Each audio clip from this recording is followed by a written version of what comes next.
खुलुमबाय गिबियाव नायग्रो नोंथांमोनखौ गासैखौबो चेनेलाव बरना लाग्रोनाय जाबाय। नोंथांमोननि थाखाय दिनै मोनसे गोजोनथाव रादाब लाबोनाय जादों।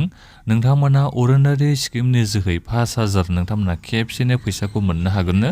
जोंहा बे बाथ्राखौ बुंदों आसामनि चिफ मिनिस्टार हिमन्त बिश्व शर्मा बिथाङा दाख्लै बावैसो आसामनि एसेम्ब्लियाव दै। दा बेनिखायनो आं नोंथांमोननिसिम बे भिडिअनि गेजेरजों खोन्थाहरनो सानदों माब्रै नोंथांमोना खेबसेनो अरुनोदय स्किमनि जोहै 5,000 फैसाखौ मोननो हागोन आरो माब्ला नोंथांमोननिसिम सोनानै हरगोन आं बेखौबो नोंथांमोननिसिम खोन्थाहरनो सानदों।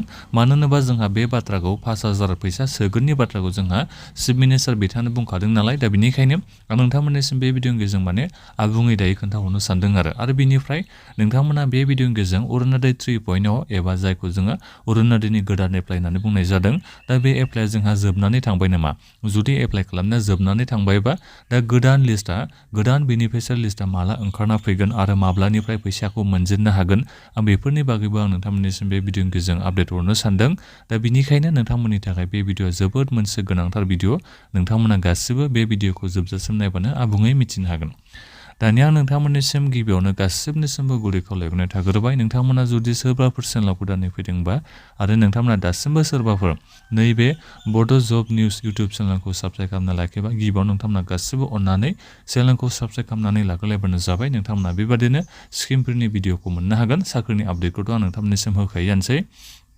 आं दानिया नोंथांमोननिसिम बे 5,000 फैसाखौ बे अरुनोदय स्किमनि जोहै 5,000 फैसाखौ खेबसेनोथ' सोना होगोन होननानै जोंहा चिफ मिनिस्टार बिथाङा बुंदों।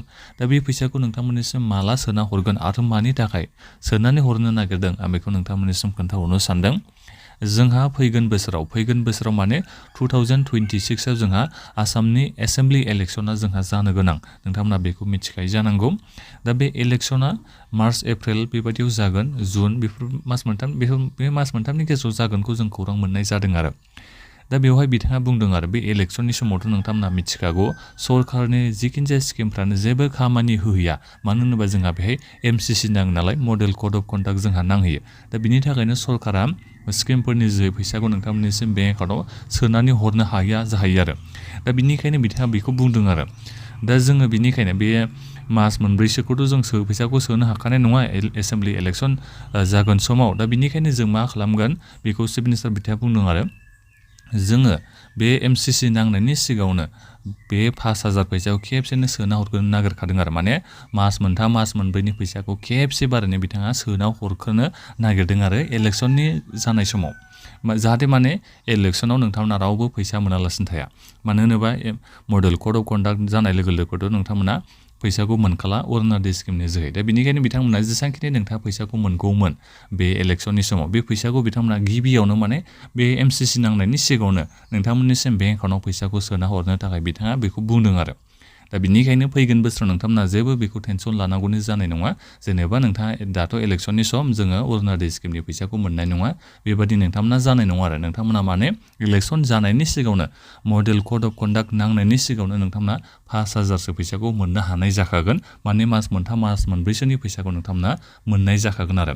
मास मोनबासोनि मोननाय जाखागोन। 5,000बाथ' एसे मास मोनबायानो थांगोन ना, मास मोनब्रै मास मोनबायानो थांगोन।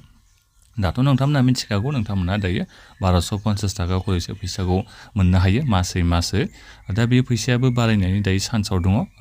बे 1400-1500 बे थांखागोनखा। बेखौ नोंथांमोना एसे उनावनो आपडेट मोननो हागोन। दा बेथ' बारायनाया उननि खोथा जाहैबाय। दानिया नोंथांमोननिसिम बे भिडिअनि गेजेरजों दायो बेखौ खोन्थाहरनो सानबाय।